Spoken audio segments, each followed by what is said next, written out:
So, to Mr. Alpert, repeated delays in reauthorization of federal surface transportation legislation make it very difficult for our state to plan for long-term infrastructure projects like commuter rail improvements. High-speed rail connecting Hartford to New York City, for example, is a top economic development priority for the area.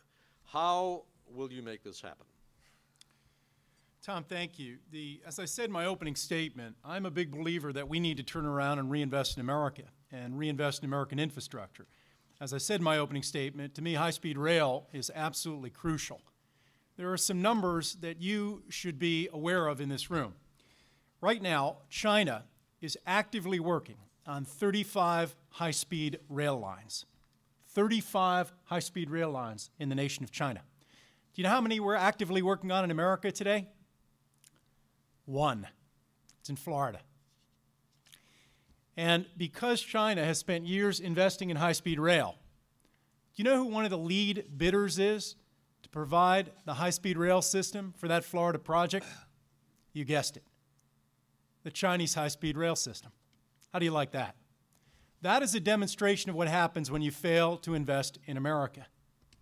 And I've met so many people and so many businesses in the last year who've told me that because they can't move their people rapidly, because they sit out there on 95 the way all of us do, that they're looking at placing that company elsewhere or at expanding their facilities in other states and downsizing their facilities here. I'm a big believer that if high-speed rail links Boston and New York with at least one stop in Connecticut, that is a huge windfall for us economically. I need only look at my own business life and at my travels throughout Europe on the high-speed rail system. I'm not sure how many of you in this room have used high-speed rail, but I've used it quite often.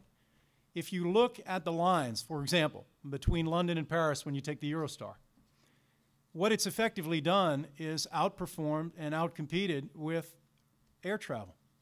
It's now become the primary route in many of those systems for moving from city A to city B.